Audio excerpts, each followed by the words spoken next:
All right. One, two, three. We're here with Rene Rodriguez, hosted by myself, Michael, and Ian. Rene, what's going on, my man? How's What's everything? happening? I'm Thank you good, for man. How are you having guys? us. Thanks for having me on.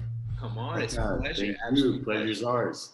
Yes, yes. So Renee, I came across your videos on social, on Instagram in particular. We just touched on real quick, and they grab me. Absolutely motivating and inspiring. What you're talking about is very interesting. And I genuinely wanted to meet you, learn more. So, can you tell me who is Rene Rodriguez and what is the story? What's the background, Yeah, and how did you get where? my personal goal with Billionaires Club is to be aligned and work with the best of the best all around the world in every industry. So Michael picked you, so we'd Yeah, love to yeah. share his No, and story what you're with our doing, audience. yeah, Yeah. yeah, and what you're doing is so unique. I feel and niche, and it's not so. It's pretty cool. Like I mentioned, it really captured me. So, can you just tell us who is Rene Rodriguez for those that don't know you, and even just genuinely, I don't want to say selfishly, I would love to learn myself. For sure. Well, I appreciate that, guys. My background's behavioral neuroscience, and I wasn't the guy who was the researcher. I don't think I was smart enough to do that. I was the guy who always asked questions. So what does all that mean to how I sell something? What does that mean to how I lead or communicate an idea? How does it mean? What does all that research mean to resolving conflict? And you name it, the application of the research is the only thing that mattered to me. And so I took a sort of a decision, 28 years ago, was that I was going to understand it as best as I could and be smart enough to understand the research, but be somebody that would spend his time applying it. And so for me, the applied science is what really excites me. And so I started off in cookware sales in college, door to door for 4 years. That was the best thing that ever happened to me. And the ability to sell a difficult product or a difficult idea in a short period of time where they're used to spending a lot less money was a skill set that I thought was really critical. And learning, at 18 years old, the importance of body language, the importance of facial expressions, the importance of sequencing how you say things, and learning how to close a deal, how to read other people, and all the stuff you guys know. I mean, you guys are hustlers. You know what's up in terms of talking about advertising. I mean, you got to pay attention to so many different things, and Yeah. especially in a highly competitive market where people are distracted, you're looking for any edge that you can to get you just even a quarter centimeter in front of the next person. Because in sales, just like in horse racing, you only have to win by a nose. There is no second place in selling. Either you close the deal or your competitor does. And so those kind of mental things that came from my background in basketball too, highly competitive, but looking at what's the impact that I can make on the world. And so for me, I've been doing that for 28 years, and it's sort of transitioned from working with change management and massive scale culture change and leadership to helping leaders and professionals, executives, even some professional athletes and celebrities to how do you better communicate a message in front of a group. And that could be in front of a person one-on-one. It could be on a podcast like this. It could be in front of a stage in front of thousands, or just leading a meeting on Zoom. All of those are opportunities to communicate an idea, but really those are opportunities to influence. And so my focus is around influence. Absolutely amazingly I love respect. that. I Well love said. everything exactly how you said it. It's so true. I feel like we're so aligned already. I'm just getting to know you. Yeah, no, very, very well said, man. I love Wow. it. Absolutely love it. Would you mind, even if you don't mind, would you play that video I saw before and we just touched on that Amplify? I asked you, what is Amplify? I want you to touch on it. I don't want to introduce it just like this. If you could tell us, because I know influence is the background. And your main thing is Amplify. That's like the company that can you just touch on what is Amplify and how you provide this influence that you just finished, what you just mentioned so well? You just said. Yeah. So I mean, we wrote the book on it, so you can see kind of the blur in the background there. And Yeah, I see the it. the concept of Amplify is taking a look at the one thing that every one of us, and I'm assuming every one of your listeners here has in common, is that we all need to learn how to communicate an idea to someone else or some other group. And our ability to communicate that idea in a way that not only captures attention, but gets people to act on it, can determine our success. There's a lot of people that have great ideas and tons of value to offer, but no one's listening. And to me, it's a crime because some of the best people in the world have some of the best ideas and the best solutions, but they were never taught how to communicate them. Or maybe they were driven by, well, I don't want to be pushy, and maybe a false sense of what humility is about.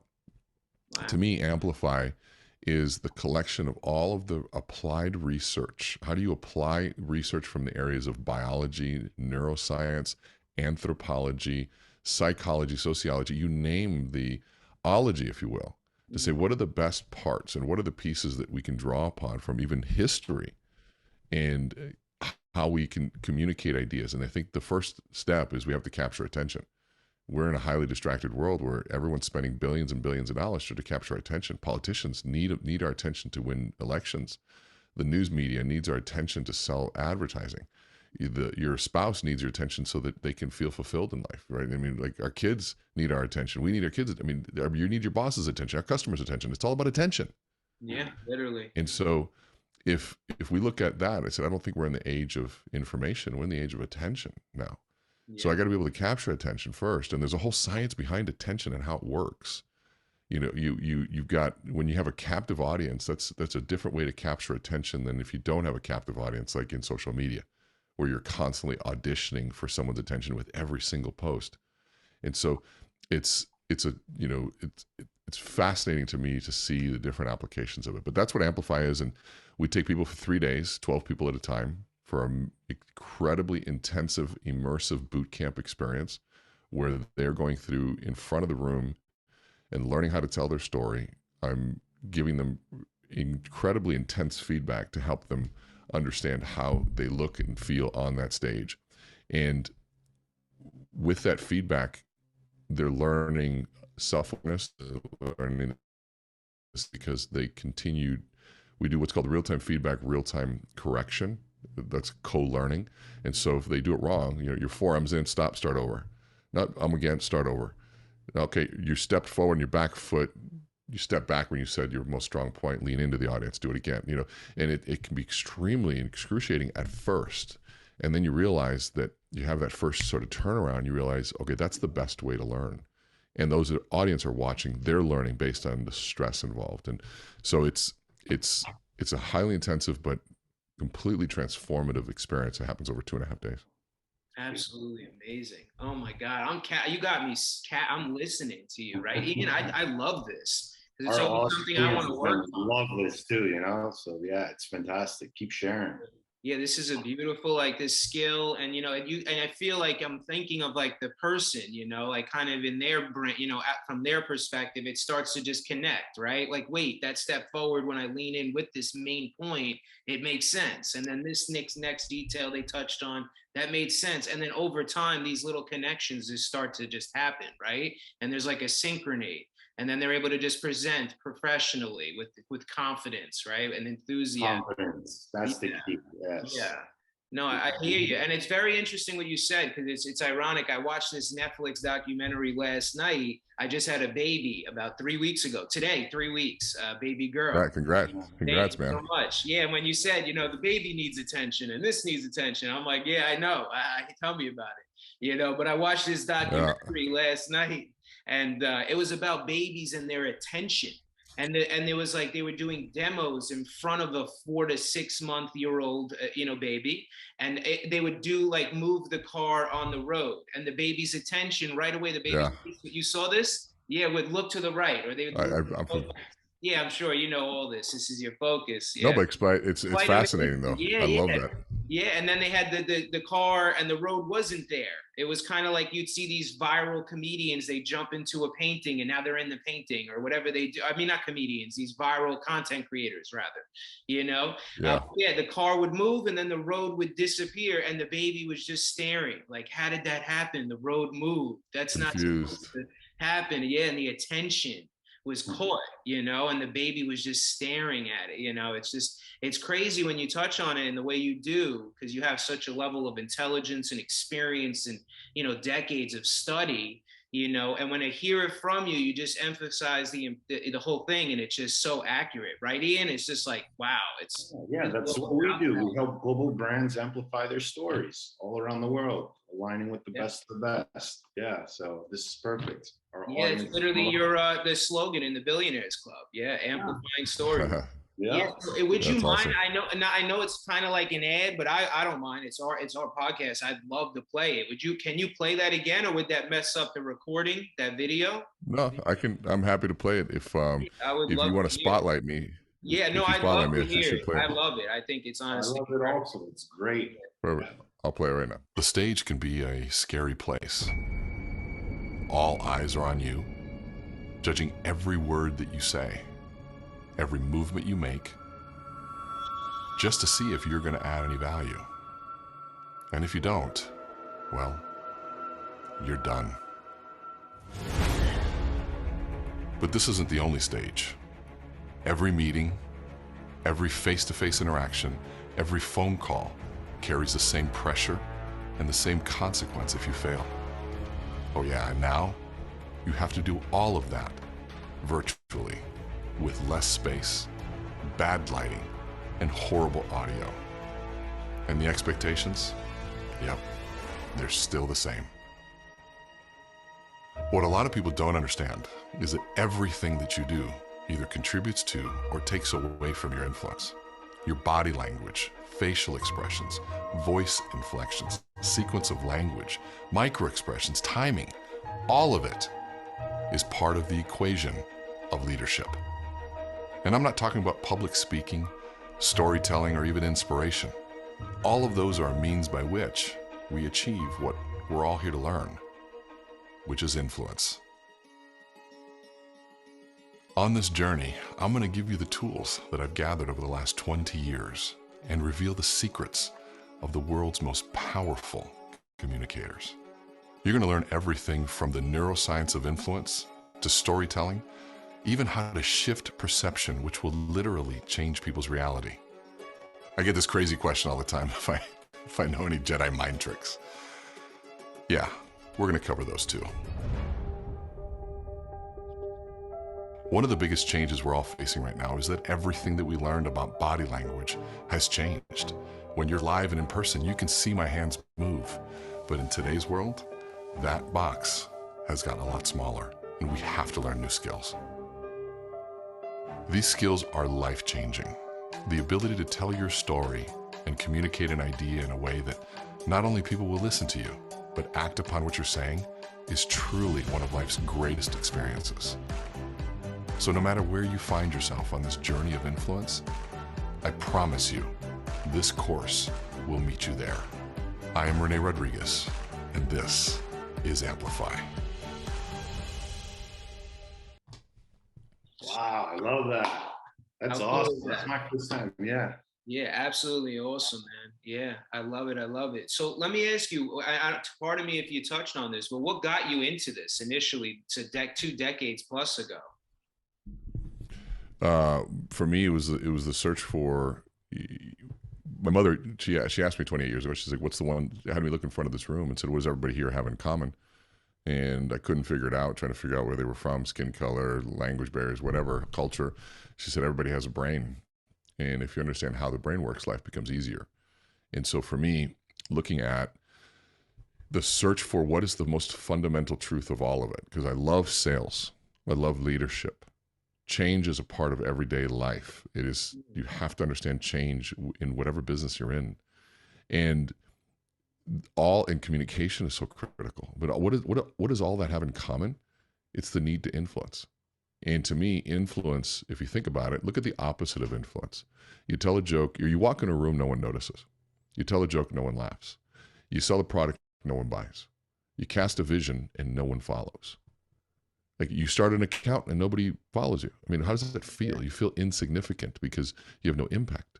And so the lack of influence has detrimental effects on how we view ourselves in the world. But the opposite of that, you walk in a room, people take notice. You sell a product that people buy.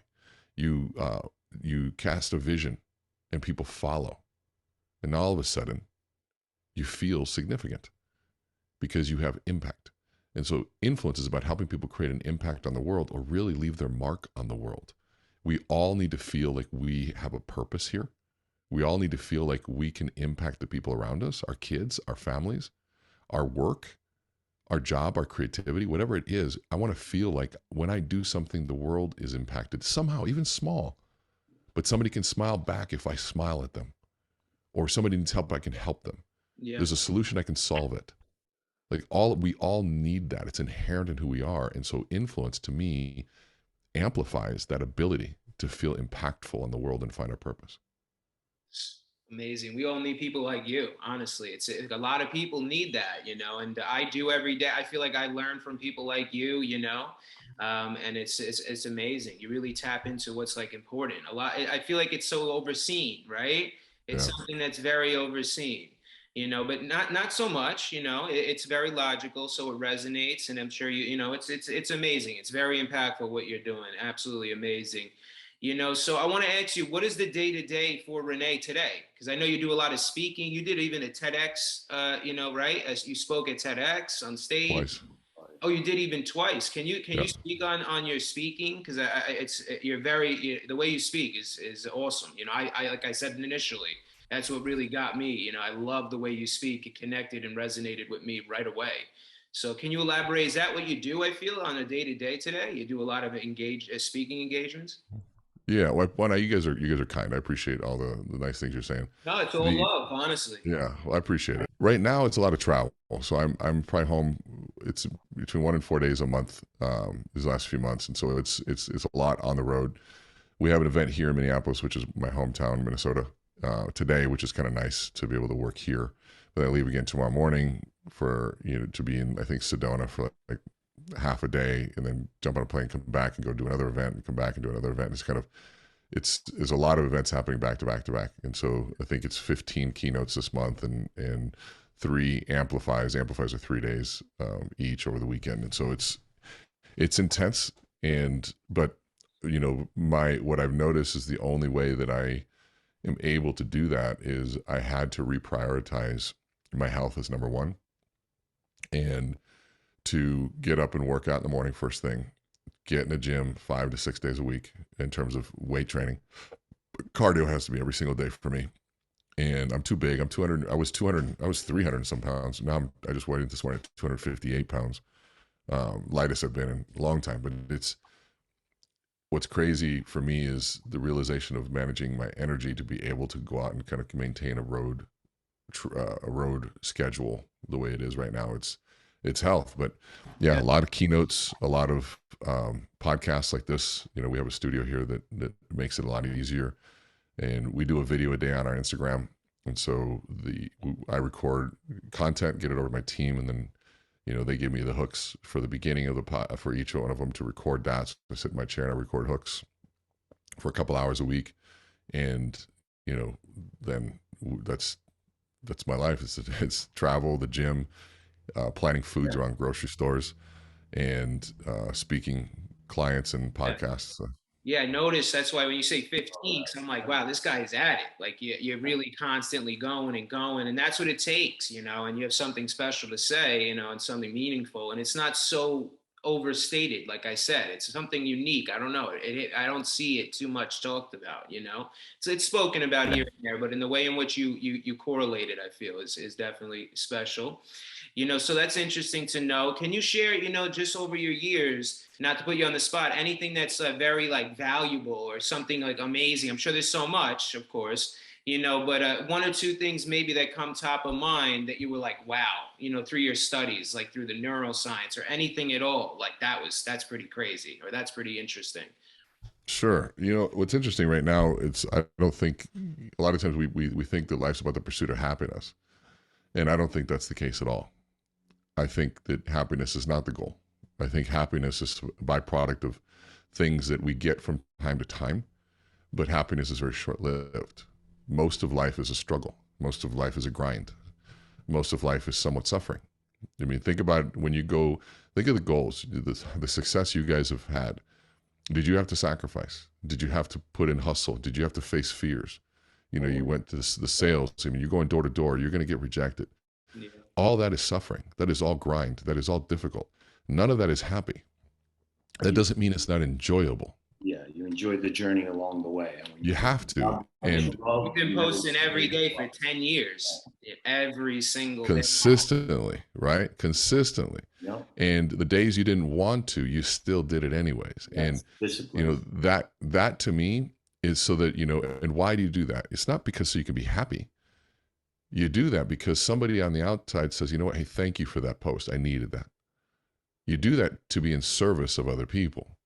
And you think it's for happiness because people will get there and you go, wow, you know, I want the beach house. I want the big home. And then you work your ass off to get the beach house and you get the beach house. And the reward we think is dopamine. Dopamine is the neurotransmitter that makes us feel great. And then what happens to dopamine levels as soon as we reach the beach house is it goes away. And so we're like, oh man, well, maybe it wasn't the beach house. Maybe I need a bigger beach house. So we work again. We spend all this time trying to get there. Maybe we need the Lambo, or maybe we need to, maybe whatever, fill in the blank, whatever your goal is. Maybe I need that purse, those shoes. And you get it and you realize it didn't mean anything. And so then, you know, like, oh, when we get to our first 100,000, remember? Oh, we'll be set. Oh, well, you know what? 500,000, we'll be set. Now you guys are a million. Oh my God, we're a million. You guys are, how many followers you have? 6 million and 1.4 million. 6 million. And you're still not satisfied. I mean, how many followers you need? That's the point. I prefer quality versus the quantity, and just let it grow organically. You know, people will come to us. You know? And that's the thing is there's no end point. Like there's no like, well, once we get to X, we'll be happy. There is none of that. No. You're already at X. And you got to be happy now. You got to enjoy the process now. You got to enjoy the suffering. You got to enjoy the grind. You have to enjoy the journey because that's the only time you're actually alive. It's a balance. And if you can enjoy the process, like if you can enjoy the sacrifice, like last night. If you wait to enjoy that moment at the end of the moment, right? I hear you at that beach house. You missed the whole process. You missed the whole thing.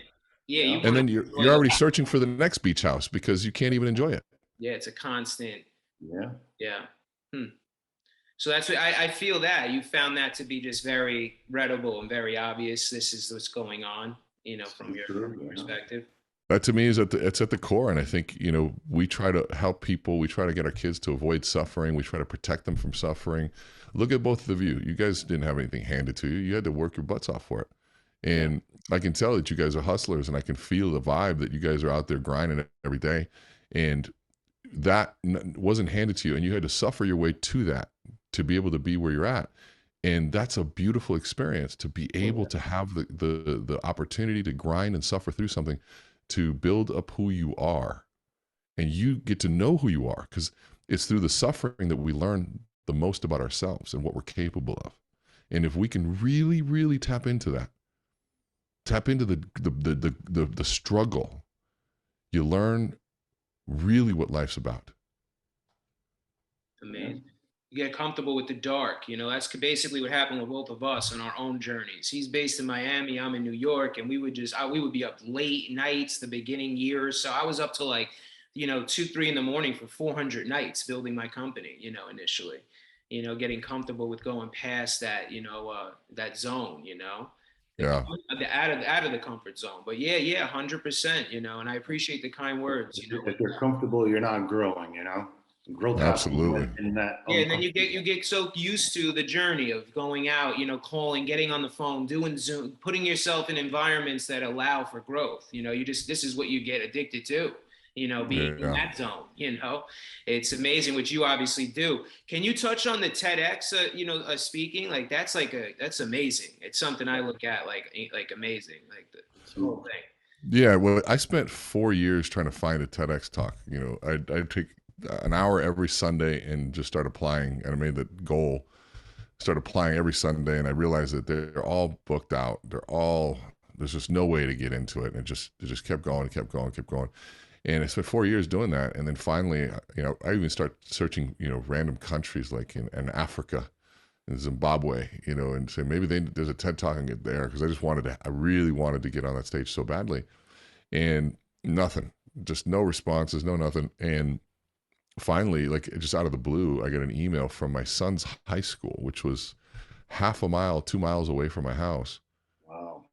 Saying they have a TED Talk coming up. And I was like, what? And it was in a month. And I just sent them a message. I'm like, hey, I know this is late, but if you got room for one more speaker, I'd be delighted to speak. And they were like, 3 days later, they said, we'd love to offer you a spot. And I was like, well, here I am looking at halfway across the world, you know, and then a mile down the road. Just right there. And so that happened. Everything, and everything aligns with the universe, you know, exactly as you need it. I actually got invited to a TED Talk, and I'm like, I'm not a great speaker. I don't know what I'm going to talk about, you know, like, so I passed on. Really? I never even knew that. Yeah, it was a couple years back. Yeah. Oh, wow. That's Yeah. Well, I think you talk about how you grew your following. I mean, that's really good. Yeah, You know no, what I mean? I'm kind of like the behind the scenes kind of guy. Michael's more the face of the And company. now you're He's starting to talk a CEO. lot more and whatnot. That's pretty Yeah, amazing. I didn't know that. But yeah. yeah, so Renee, so what happened? So you went and just did this talk. Yep. And it's the most excruciating 17 minutes of your life, 12 minutes of your life. It was 12 minutes, right? Yeah, yeah. What do It's you mean? difficult. Why would you say it like that? Just very nervous. Well, I like to, I like to feed off the audience, and there's not much interaction in TED Oh, culture, if you will. So, they're and I think very some people do. serious, right? Very like just stoic. They're not going to give you a lot of energy, maybe. Is that the Well, I case? think that people don't feel like they can, and so it's very interesting. And I think that there's this allure of just you're talking for that and be valuable for during that time because you got to be immediately relevant and immediately valuable. Yeah. And in that context, just like, okay, well, then it's very nerve wracking Yeah, the because you structure just of that 10 to 20 minutes needs to be like almost like a doctor looked at it, right? And dissected this. it's got to be flawless. Yep. And it definitely was not flawless. That's for sure. I mean, there's so many things that I would love to change about how I did it, but it is what it is. I mean, you did your thing. You did great, and I saw you speak in other. You had two other biggest stages. I got to watch all your other videos. I really just got lost on your social, to be honest with you. It's great, as I said. So another thing, Renee, what would you say through your career? It's been quite a career, and with respect to your time, as we got on here a bit late, all of us. What would you say was like a memorable moment, like whether it were an obstacle that you learned from, or something that was like a very successful moment, something memorable that was valuable, that you could share, maybe, again, not to put you on your spot, but No, no, that's fine. top of mind. Yeah. I think probably when I was 18 years old, I got cut from the basketball team. I thought, my whole goal in life was to be, basketball my whole life, which is far-fetched goal, but still it was what my dream was. I got cut from the college basketball team my sophomore year, and I got a chance to ask an executive, what's the one thing that I needed to learn to be in his shoes when I grew older? Because I didn't know what to do. I hated school. And he smiled at me and he looked at me and he said, you learn how to sell. If you learn how to sell, you'll always be employed. Wow. And that to me is what stuck with me to this day. If I can sell something, Yeah. I never have to worry about eating. And you remember the moment this particular person told you that? Remember exactly where I was. Wow, that's cool. Okay. So can you elaborate on that moment a bit more? Yeah, we were at a dinner, and I was fortunate enough. My mother knew these people, and they had asked me how my basketball was going, and I said it was over. And I was trying to figure out what I wanted to do next because I didn't want to be in school, even though I knew I was going to be. I just didn't have passion for it, and I wasn't good at it. And I had this discipline that I put to basketball and a work ethic that was really, really hard to compare to. I mean, my work ethic is very, very heavy. And you can see it now and today and how much I'm out there. But at 18, it was still the same. And I didn't know where to point it. And so I was lost. And so when I just said, I need to know, tell me what direction. I didn't know my father either. So I didn't have a dad to go ask, or what do I do with this? And so to me, I was always like, I don't need a father. I can ask this guy, he seems smart. And in sales, you learn, never take advice from people more messed up than you, which means seek people that are better and take advice from them. And, that to me was something that I said, okay, I can ask this person. Mentorship was always important. So what do I need to do to be in your shoes? And I didn't ask any questions. I just do it. That's awesome. I can relate to that because I became the #1 new car Lamborghini salesperson in the US. And then from there, I'm like, what else can I do? So I learned all my sales and how to create this network, and we'll just call it the Billionaires Club. So I love that. I love your story, That's amazing. Yeah. I learned the same thing too in the gym though, because one guy kept like saying, hey, you're not squatting the way you're supposed to when you're doing the weights. And my trainer said, always take advice. Like if he's complaining about your squats, look at his legs. Are they ripped? Yeah. Take advice from them. If they're not, ignore him. Get out of there. 100%. Like, yeah. Same point. What he just said, Well, you got the social media experts that have, 300 followers, and it's like, Yeah. and it's hey, Charging Just 10 grand a month. Yeah, yeah. yeah, Yeah. No, exactly. it's Quality. crazy. Yeah. I love that you remember that particular moment. That's awesome. And the selling, it's like, that's like what Grant Cardone does to people every day, right? These types of people. I feel like he hits them with that, these particular books, the Tony Robbins, and there's that life-changing moment, the Rich Dad, Poor Dad. I just thought about all these people instantly, right? When I was visualizing your moment, you had That was a moment. book that changed my life. Rich Dad, Poor Dad, the first book Yeah. I read. Yeah, me people too. ask me That's a what lot I about felt. that. Like that was the Now, rich the book, dad just that's the popping book. into your day. Hey, man, basketball's cool and all, but you may not be LeBron James. Go and learn how to sell some, right? I also grew up without a father, so that really resonates with me a lot. For sure, man. Yeah, yeah. It really. I didn't want to say that, Ian, but when you were mentioning that, I feel like everything he said was like so aligned with you too. I was like, wow, this is pretty, interesting. Yeah.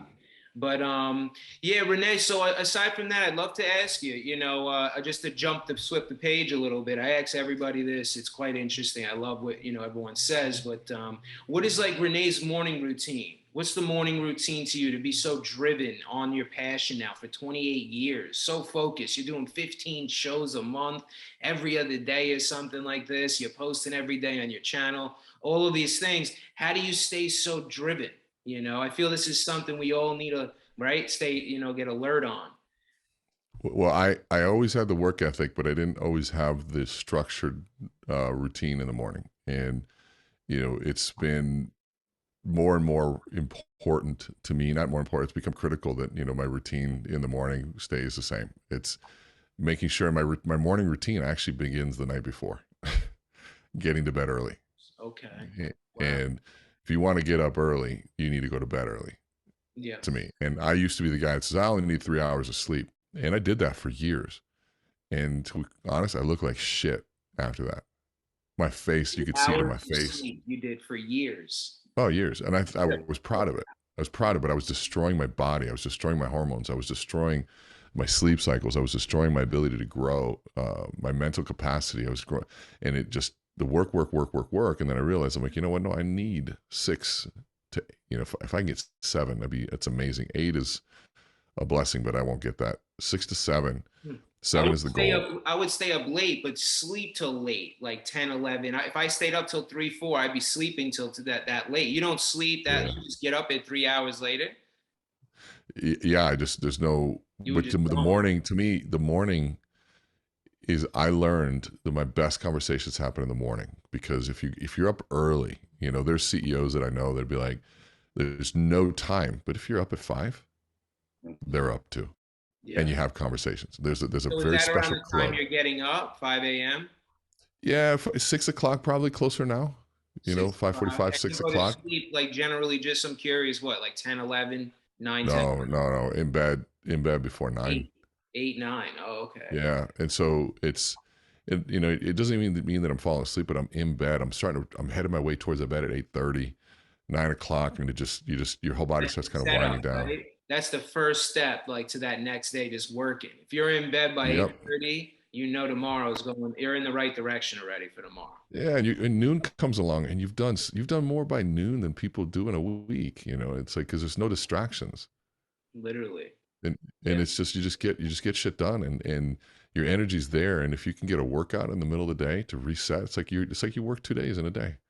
Yeah, I'm starting to get my day started around 6 a.m. too. Good for you. Yeah, one of my mentors told me to join the 5 a.m. club. And this is before the book came out, by the way. This was interesting. And it was by Mary Kay Ash, who's one of the greatest sales professionals of all time.